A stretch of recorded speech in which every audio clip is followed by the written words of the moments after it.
ನಾನೇನು ಕಿರಾಣಿ ಅಂಗಡಿ ಇಟ್ಕೊಂಡು ಅನ್ಕೊಳ್ಳೋಕೆ ಹೋಗ್ಬಿಡಿ. ಯಾಕೆ ಅಂತಂದರೆ ಎಲ್ಲವೂ ಕೂಡ ದರ ಏರಿಕೆ ಆಗ್ಬಿಡುತ್ತೆ. ನೀವು ಇದನ್ನು ನೋಡಿದ ತಕ್ಷಣ ಇವೇನು ಸೇಲಿಗೆ ಇಟ್ಕೊಂಡಿದ್ದಾನಪ್ಪ ಅಂತ ಅಂದ್ಕೊಳ್ಬೇಡಿ. ಸೇಲಿಗೆ ಇಡುವಂಥ ಪರಿಸ್ಥಿತಿ ರಾಜ್ಯ ಸರ್ಕಾರ ತಂದಿಟ್ಟಿದೆ. ಯಾರನ್ನು? ನಮ್ಮನ್ನು ನಾವೇ.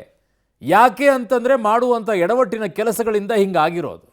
ಎಲ್ಲವನ್ನೂ ಕೂಡ ನಾವು ಪುಕ್ಸಟೆ ಕೊಡ್ತೀವಿ ಅಂತ ಬಂದುಬಿಟ್ಟು ಈಗ ಜನರಿಗೆ ಬರೀ ಎಳಿತಾನೇ ಇದ್ದಾರೆ. ಈಗ ಡಬಲ್ ಶಾಕ್ ಕಾದಿದೆ. ಒಂದು ಕಡೆಗೆ ಸರ್ಕಾರ ಏರಿಕೆ ಮಾಡಿರುವಂಥದ್ದು ಅಗತ್ಯ ವಸ್ತುಗಳ ಬೆಲೆಯನ್ನು, ಇನ್ನೊಂದು ಕಡೆಗೆ ಬೇರೆ ಮಾರ್ಗದಲ್ಲಿ ಅಗತ್ಯ ವಸ್ತುಗಳ ಬೆಲೆ ಇನ್ನೊಂದಿಷ್ಟು ಏರಿಕೆ ಆಗೋದು. ಏಪ್ರಿಲ್ 14ರ ಮಧ್ಯರಾತ್ರಿಯಿಂದ ಲಾರಿ ಮುಷ್ಕರ ಆರಂಭವಾಗ್ತಾ ಇದೆ. ಯಾಕೆ ಲಾರಿ ಮುಷ್ಕರ ಮಾಡ್ತಾ ಇದ್ದಾರೆ? ಅಗೇನ್ ಇದೇ ರಾಜ್ಯ ಸರ್ಕಾರದ ವಿಚಾರವಾಗಿ ಡೀಸೆಲ್ ದರವನ್ನು ಏರಿಕೆ ಮಾಡಿದ್ದಾರೆ. ತಡ್ಕೊಳ್ಳೋಕ್ಕಾಗ್ತಿಲ್ಲ. ಕಟ್ಟಡ ಕಾಮಗಾರಿ ಅಗತ್ಯ ವಸ್ತುಗಳ ಪೂರೈಕೆಗೆ ಈಗ ಅಡ್ಡಿ ಆಗ್ತಾ ಇರೋದು. ಏನು ಮಾಡಬೇಕು ಅವರು? ಬಾಯ್ ಬಡ್ಕೊಳ್ಬೇಕು. ಹಾಲಿನ ಬಳಿಕ ಅವತ್ತೇ ಬಡ್ಕೊಂಡ್ವಿ. ಹಾಲು ಏರಿಕೆ ಆದರೆ ಸಾಕು, ಕಾಫಿ ಟೀ ಕೂಡ ಏರಿಕೆ ಆಗುತ್ತೆ, ಜೊತೆಗೆ ಬೆಣ್ಣೆ ತುಪ್ಪ ಅದಕ್ಕೆ ಸಂಬಂಧಪಟ್ಟಂಥ ಎಲ್ಲವೂ ಕೂಡ ಏರಿಕೆ ಆಗುತ್ತೆ ಅಂತ. ನೋಡಿ, ಈಗ ಕಾಫಿ ಟೀ 2 ರಿಂದ 3 ರೂಪಾಯಿ ಏರಿಕೆ ಆಗುತ್ತೆ. ಮೊನ್ನೆ ಅಷ್ಟೇ ಕಾಫಿ ಪುಡಿ ಜಾಸ್ತಿ ರೇಟ್ ಆಗಿದೆ ಅಂತ ಹೇಳ್ಬಿಟ್ಟು ಅದಕ್ಕೊಂದು ಏರಿಕೆ ಮಾಡಿದ್ರು. ಈಗ ಹಾಲಿನ ದರ ಆಗಿದೆ ಅಂತ ಅದಕ್ಕೊಂದು ಏರಿಕೆ ಮಾಡಿದ್ರು. ಇನ್ನೊಂದು ಕಡೆಗೆ ಬೆಣ್ಣೆ ತುಪ್ಪದ ದೋಸೆ ದರವೂ ಕೂಡ ಹೆಚ್ಚಳವಾಗಿದೆ. ಮೊಸರಿನ ಪದಾರ್ಥಗಳು ಕೂಡ ಹೋಟೆಲ್ಗಳಲ್ಲಿ ಜಾಸ್ತಿ ಆಗಿದೆ. ಇನ್ನೇನು ಬಾಕಿ ಉಳಿದಿದೆ ನೋಡ್ಕೊಳ್ಳಿ. ಇನ್ನೂ ಏನೇನು ಮಾಡಬೇಕು ಮಾಡಿ. ಜನ ಅವರನ್ನು ಅವರೇ ಮಾರಾಟ ಮಾಡ್ಕೊಳ್ಳೋ ಪರಿಸ್ಥಿತಿ ಬರುತ್ತೇನೋ ಹಿಂದಿನ ಕಾಲದಲ್ಲಿದ್ದಂಗೆ. ಈ ಸ್ಟೋರಿ ನೋಡಿ. ರಾಜಧಾನಿ ಬೆಂಗಳೂರಿಗೆ ಡಬಲ್ ಶಾಕ್. ಏಪ್ರಿಲ್ 14ರ ಮಧ್ಯರಾತ್ರಿಯಿಂದಲೇ ಲಾರಿ ಮುಷ್ಕರ. ಕಟ್ಟಡ ಕಾಮಗಾರಿ ಅಗತ್ಯ ವಸ್ತುಗಳ ಪೂರೈಕೆಗೆ ಅಡ್ಡಿ ಸಾಧ್ಯತೆ. ಹಾಲಿನ ಬಳಿಕ ಕಾಫಿ ಟೀ ಕೂಡ ದುಬಾರಿ. ರಾಜಧಾನಿ ಬೆಂಗಳೂರಿಗೆ ಬೆಲೆ ಏರಿಕೆ ಅನ್ನೋದು ಬೆಂಬಿಡದ ಭೂತವಾಗಿ ಕಾಡ್ತಿದೆ.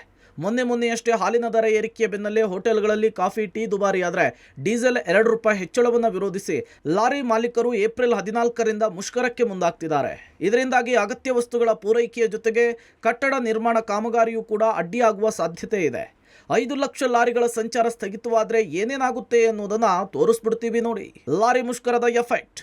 ಜಲ್ಲಿಕಲ್ಲು ಮರಳು ಲಾರಿ ಬಂದ್, ಗೂಡ್ಸ್ ವಾಹನಗಳು ಬಂದ್, ಅಗತ್ಯ ವಸ್ತು ಸಾಗಾಟ ಲಾರಿ ಬಂದ್, ಪೆಟ್ರೋಲ್ ಡೀಸೆಲ್ ಲಾರಿ ಬಂದ್, ಬೇರೆ ರಾಜ್ಯಗಳಿಂದ ಬರುವ ಲಾರಿ ಬಂದ್, ಅಕ್ಕಿ ಸಾಗಿಸುವ ಲಾರಿಗಳ ಸಂಚಾರವೂ ಬಂದ್. ಲಾರಿ ಮುಷ್ಕರದ ಎಫೆಕ್ಟ್. ಹಣ್ಣು ತರಕಾರಿ ಪೂರೈಕೆಯಲ್ಲೂ ವ್ಯತ್ಯಯ, ಅಗತ್ಯ ವಸ್ತುಗಳ ಬೆಲೆ ಏರಿಕೆ ಆಗಬಹುದು, ಪೆಟ್ರೋಲ್ ಡೀಸೆಲ್ ಪೂರೈಕೆಯಲ್ಲಿ ಏರುಪೇರಾಗಬಹುದು, ಸಿಮೆಂಟ್ ಜಲ್ಲಿಕಲ್ಲು ಪೂರೈಕೆಯಲ್ಲೂ ಕೂಡ ವ್ಯತ್ಯಯ ಸಾಧ್ಯತೆ.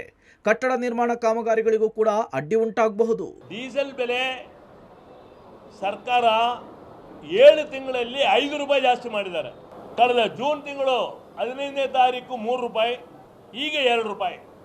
5 ರೂಪಾಯಿ ಜಾಸ್ತಿ ಮಾಡಿದ್ರೆ ಲಾರಿಯವರು ನೇಣಾಕುವ ಪರಿಸ್ಥಿತಿ ಆಗಿದೆ. 15ನೇ ತಾರೀಕು ಬೆಳಗ್ಗಿಂದ ಯಾವುದೇ ಕಾರಣಕ್ಕೆ ಇಡೀ ಕರ್ನಾಟಕ ಒಳಗಡೆ ಯಾವುದೇ ವಾಹನ ಬರೋದಿಲ್ಲ. ಡೀಸೆಲ್ ಬೆಲೆ ಏರಿಕೆಯನ್ನು ಖಂಡಿಸಿ ಸದ್ಯ ಇದೇ ತಿಂಗಳ 15ನೇ ತಾರೀಕು ವಾಣಿಜ್ಯ ವಾಹನಗಳು ಅನಿರ್ದಿಷ್ಟಾವಧಿ ಮುಷ್ಕರಕ್ಕೆ ಕರೆಯನ್ನು ನೀಡಿದೆ. ಸರ್ಕಾರಕ್ಕೆ 14ನೇ ತಾರೀಕಿನ ತನಕ ಗಡುವನ್ನು ನೀಡಿದ್ದು, ಒಂದೊಮ್ಮೆ ಸರ್ಕಾರ ಇದೇ ತಿಂಗಳ 14ನೇ ತಾರೀಕಿನ ತನಕ ಯಾವುದೇ ರೀತಿಯಾದಂತಹ ಪ್ರತಿಕ್ರಿಯೆಯನ್ನು ನೀಡಿ ಸಮಸ್ಯೆಯನ್ನು ಬಗೆಹರಿಸುವಂಥ ನಿಟ್ಟಿನಲ್ಲಿ ಹೆಜ್ಜೆಯನ್ನು ಇಡದೇ ಇದ್ದರೆ 15ನೇ ತಾರೀಕು ಬೆಳಿಗ್ಗೆಯಿಂದಲೇ ಕೂಡ ಸಂಪೂರ್ಣವಾಗಿ ರಾಜ್ಯವ್ಯಾಪಿ ಅನಿರ್ದಿಷ್ಟಾವಧಿ ವಾಣಿಜ್ಯ ವಾಹನಗಳ ಓಡಾಟವನ್ನು ನಿಲ್ಲಿಸೋದ್ರ ಮುಖಾಂತರವಾಗಿ ಯಾವುದೇ ಸರಕು ಸಾಗಣೆಯೂ ಕೂಡ ಆಗದೇ ಇರುವಂಥ ನಿಟ್ಟಿನಲ್ಲಿ ಬಂದ್ಗೆ, ಮುಷ್ಕರಕ್ಕೆ ಈಗಾಗಲೇ ಅಸೋಸಿಯೇಷನ್ಗಳು ಕರೆಯನ್ನು ನೀಡಿವೆ. ಸರ್ಕಾರ ಅಲ್ಲಿ ತನಕ ಸಮಸ್ಯೆಯನ್ನು ಬಗೆಹರಿಸುವಂಥ ನಿಟ್ಟಿನಲ್ಲಿ ಏನಾದರೂ ಕ್ರಮಗಳನ್ನು ಕೈಗೊಳ್ಳುತ್ತಾ ಅಥವಾ ದೊಡ್ಡ ಮಟ್ಟದ ಹೋರಾಟಕ್ಕೆ ಮುಂದಾಗುವಂಥ ದಾರಿಯನ್ನು ಸರ್ಕಾರವೇ ಮಾಡಿಕೊಡುತ್ತಾ ಅನ್ನೋದನ್ನು ಕಾದು ನೋಡಬೇಕಿದೆ. ಕಾಫಿ ಟೀ 2 ರಿಂದ 3 ರೂಪಾಯಿ ಏರಿಕೆ. ಬೆಣ್ಣೆ ತುಪ್ಪದ ದೋಸೆ ದರವೂ ಹೆಚ್ಚಳ. ರಾಜ್ಯದಲ್ಲಿ ದಿನ ಬೆಳಗಾದ್ರೆ ಜನರಿಗೆ ದರ ಏರಿಕೆ ಟೆನ್ಷನ್ ಶುರುವಾಗ್ಬಿಟ್ಟಿದೆ. ಸಾಲು ದರ ಏರಿಕೆಯಿಂದ ಕಂಗೆಟ್ಟಿರುವ ಜನರಿಗೆ ಮತ್ತೊಂದು ಶಾಕ್ ಎದುರಾಗಿದೆ. ಬಸ್, ಮೆಟ್ರೋ, ಡೀಸೆಲ್, ಮೊಸರು, ಹಾಲಿನ ದರ ಏರಿಕೆಯ ಬೆನ್ನಲ್ಲೇ ಈಗ ಹೋಟೆಲ್ ಕಾಫಿ ಟೀ ದರವೂ ಕೂಡ ದುಬಾರಿ ಆಗಿಬಿಟ್ಟಿದೆ. ಬೆಂಗಳೂರಿನ ಹೋಟೆಲ್ಗಳಲ್ಲಿ ಕಾಫಿ ಟೀ ದರ 2 ರಿಂದ 3 ರೂಪಾಯಿ ಏರಿಕೆ ಆಗಿದ್ದು 12 ರೂಪಾಯಿ ಇದ್ದಂತಹ ದರ ಈಗ 15 ರೂಪಾಯಿ ಆಗಿ ಹೋಗ್ಬಿಟ್ಟಿದೆ. ಇನ್ನು ಇದರ ಜೊತೆಗೆ ಶೀಘ್ರವೇ ಬೆಣ್ಣೆ ತುಪ್ಪದ ದೋಸೆ ದರ ಕೂಡ ಏರಿಕೆಯಾಗಲಿದೆ.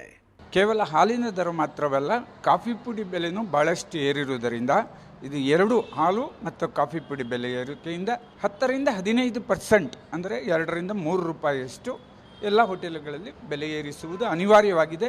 ಈಗಾಗಲೇ ಏರಿಸಿರ್ತಾರೆ. ಅದು ನಮ್ಮ ಗ್ರಾಹಕರ ದೃಷ್ಟಿಕೋನದಿಂದ ಕನಿಷ್ಠ ದರವನ್ನು ಹೆಚ್ಚಿಗೆ ಮಾಡಲಾಗಿದೆ. ಹೀಗಿದ್ದರೂ ನಾವು ಎಲ್ಲರೂ ನಂದಿನಿ ಹಾಲನ್ನೇ ಉಪಯೋಗಿಸ್ತಾ ಇದ್ದೇವೆ. ಬೆಳಗಾದ್ರೆ ಜನರಿಗೆ ಈಗ ದರ ಏರಿಕೆಯ ಶಾಕಿಂಗ್ ಸುದ್ದಿಗಳೇ ಕಾಯ್ತಾ ಇದೆ. ಒಂದ್ ಕಡೆಯಿಂದ ಬಸ್ ದರ, ಮೆಟ್ರೋ ದರ ಏರಿಕೆಯಾಯಿತು, ಕರೆಂಟ್ ದರ ಏರಿಕೆಯಾಯಿತು, ಹಾಲು ಮೊಸರಿನ ದರವೂ ಏರಿಕೆಯಾಯಿತು. ಹಾಲು ಮೊಸರಿನ ದರ ಏರಿಕೆ ಆಗ್ತಿದ್ದಂಗೆ ಇತ್ತ ಹೋಟೆಲ್ನವರು ಕೂಡ ಟೀ ಕಾಫಿ ದರವನ್ನ ಏರಿಕೆ ಮಾಡಿದ್ದಾರೆ. 2 ರಿಂದ 3 ರೂಪಾಯಿಯಷ್ಟು ದರ ಹೆಚ್ಚಾಗಿದೆ. ಇದರ ಜೊತೆಗೆ ಬೆಣ್ಣೆ ದೋಸೆ, ಗೀ ರೈಸ್ ದರವನ್ನ ಕೂಡ ಶೀಘ್ರವೇ ಏರಿಕೆ ಮಾಡೋದಾಗಿ ಹೋಟೆಲ್ ಮಾಲೀಕರು ಹೇಳ್ತಾ ಇದ್ದಾರೆ. ದರ ಏರಿಕೆಗೆ ಸರ್ಕಾರದ ವಿರುದ್ಧ ಕುಮಾರಸ್ವಾಮಿ ವ್ಯಂಗ್ಯ. ಒಬ್ಬ ಘಜನಿ, ಇನ್ನೊಬ್ರು ಮಲ್ಲಿಕಾ ಕಾಫರ್ ಆಡಳಿತ. ಮುಂದೆ ನಿಮ್ಮ ಬೆಡ್ರೂಮ್ಗೂ ಟ್ಯಾಕ್ಸ್ ಹಾಕಬಹುದು. ಇನ್ನು ದರ ಏರಿಕೆಯ ಬರೆಗೆ ಸರ್ಕಾರದ ವಿರುದ್ಧ ಕೇಂದ್ರ ಸಚಿವ ಎಚ್ ಡಿ ಕುಮಾರಸ್ವಾಮಿ ವ್ಯಂಗ್ಯವಾಡಿದ್ದಾರೆ. 3ನೇ ಮಹಡಿಯಲ್ಲಿ ಒಬ್ಬ ಘಜನಿ ಮೊಹಮ್ಮದ್, ಇನ್ನೊಬ್ಬ ಮಲ್ಲಿಕಾ ಕಾಫರ್ ಆಡಳಿತ ನಡೆಸುತ್ತಿದ್ದಾರೆ. ಪಾರ್ಕಿಂಗ್ ಜಾಗಕ್ಕೆ ಹಣ ಕಟ್ಟಬೇಕು ಅಂತಿದ್ದಾರೆ. ಎಲ್ಲದಕ್ಕೂ ಟ್ಯಾಕ್ಸು, ಮುಂದೆ ನಿಮ್ಮ ಬೆಡ್ರೂಮ್ಗೂ ಟ್ಯಾಕ್ಸ್ ಹಾಕಬಹುದು ಅಂಥೇಳಿ HDK ಲೇವಡಿ ಆಡಿದ್ದಾರೆ. ಒಬ್ಬ ಗೋರಿ ಮೊಹಮ್ಮದ್ದು, ಇನ್ನೊಬ್ಬ ಗಜನಿ ಮೊಹಮ್ಮದ್ದು, ಮತ್ತೊಬ್ಬ ಮಲ್ಲಿಕಾ ಕಪೂರ್. ಇಂಥರ ವಿಧಾನಸೌಧ 3ನೇ ಮಾಡಿಲಿ ಕುತ್ಕೊಂಡು ಈ ರಾಜ್ಯ ಹಿಂಗೆ ಲೂಟಿ ಮಾಡ್ಕೊಂಡು ಹೋದ್ರೆ ಏನಾಗಬೇಕದು ಈ ರಾಜ್ಯದ ಪರಿಸ್ಥಿತಿ? ಮನೆ ಮುಂದೆ ನಿಮ್ಮ ವೆಹಿಕಲ್, ಮೋಟರ್ ವೆಹಿಕಲ್ ಕಾರ್ನ ಪಾರ್ಕ್ ಮಾಡಕ್ಕೆ ಅದಕ್ಕೂ ನೀವು ತೆರಿಗೆ ಕಟ್ಟಬೇಕು ಅಂದ್ರೆ ಈ ನಾಡಿನ ಜನ ನೀವು ಅರ್ಥ ಮಾಡ್ಕೊಳ್ಳದೆ ಹೋದ್ರೆ ಕೊನೆಗೆ ನಿಮ್ ಬೆಡ್ರೂಮ್ ತಕ್ಕೂ ಬರ್ತಾರೆ ಟ್ಯಾಕ್ಸ್ ಹಾಕ್ಬೇಕು ಅಂತ. ದರ ಏರಿಕೆಗೆ ಕಾಂಗ್ರೆಸ್ ನಾಯಕರ ಸಮರ್ಥನೆ. ಬಿಜೆಪಿಯವರು ಟೆಂಟ್ ಹಾಕಿದ್ದಾರೆ, ಅಲ್ಲೇ ಕೂತಿರ್ಲಿ. ಬಿಜೆಪಿ ಪ್ರತಿಭಟನೆಗೆ DCM DKಶಿ ವ್ಯಂಗ್ಯ.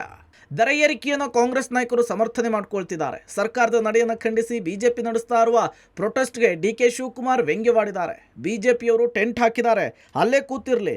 ಪೊಲೀಸರಿಗೆ ಚೆನ್ನಾಗಿ ನೋಡಿಕೊಳ್ಳುವಂತೆ ಹೇಳಿದ್ದೇವೆ. ಪೆಟ್ರೋಲ್ ಡೀಸೆಲ್ ಬೆಲೆ ಏರಿಕೆ ಆದಾಗ ಹೋರಾಟ ಮಾಡಿದ್ರು, ತಲೆ ಮೇಲೆ ಗ್ಯಾಸ್ ಹಿಡಿದು ಹೋರಾಟ ಮಾಡಿದ್ರು, ಅವರೇ ಬೆಲೆ ಏರಿಕೆ ಮಾಡಿದ್ದು ಅಂಥೇಳಿ ಬಿಜೆಪಿ ವಿರುದ್ಧ ವಾಗ್ದಾಳಿ ನಡೆಸಿದ್ದಾರೆ. ಈಗೇನು ರಾತ್ರಿ ಧರಣಿ ಅಂತೆ, ಭಾಳ ಸಂತೋಷ. ನಮ್ಮ ಪೊಲೀಸವ್ರು ಕೇಳಿದ್ವಿ ಫಸ್ಟ್ ಕ್ಲಾಸ್ ಚೆನ್ನಾಗೆಲ್ಲ ಮೇಂಟೈನ್ ಮಾಡಿ ಅಂತ. ಕೂತ್ಕೊಳ್ಳಿ, ದಿನ ಕೂತ್ಕೊಳ್ಳಿ, ನಮಗೇನು ಬೇಜಾರೇನಿಲ್ಲ. ಇವತ್ತು ಬೆಲೆ ಏರಿಕೆ, ಪಾಪ ಈ ಬೆಲೆ ಏರಿಕೆ ಏನು ಅವ್ರು ಯಾಕೆ ಡೀಸೆಲ್ ಪೆಟ್ರೋಲ್ ಜಾಸ್ತಿ ಮಾಡಿದಾಗ, ಗ್ಯಾಸ್ ಮಾಡಿದಾಗ, ಬೇರೆ ಎಲ್ಲ ಪದಾರ್ಥಗಳನ್ನ ಜಾಸ್ತಿ ಮಾಡಿದಾಗ ಯಾಕೆ ಹೋರಾಟ ಮಾಡಲಿಲ್ಲ? ಅವ್ರಿಗೆ ಏನಾಗಿತ್ತು ಅವ್ರ ವಾಯ್ಸು, ಏನು ಗ್ಯಾಸ್ನ ತಲೆ ಮೇಲೆ ಹೊತ್ಕೊಂಡು ಹೋಗ್ತಾ ಇದ್ದ ಹಿಂದೆ. ಈಗ ಅವ್ರ ಗ್ಯಾಸು 440ರಿಂದ 1000 ಆಯ್ತು. ಇದನ್ನೆಲ್ಲ ತಪ್ಪಿಸ್ಬೇಕು ಅಂತ ತಾನೇ ನಾವು ಈಗೆಲ್ಲರಿಗೂ ಕೂಡ ನಾವು 5 ಗ್ಯಾರಂಟಿಗಳನ್ನ ಕೊಟ್ಟಿದ್ದು. ರಾಜಕೀಯ ಕೆಸರೆರಚಾಟದ ಮಧ್ಯೆ ಜನ ಅಂತೂ ನಿತ್ಯ ದರ ಏರಿಕೆಯ ಬರೆಯಿಂದ ಹೈರಾಣಾಗ್ತಿದ್ದಾರೆ. Metro bureau, public TV, Bengaluru.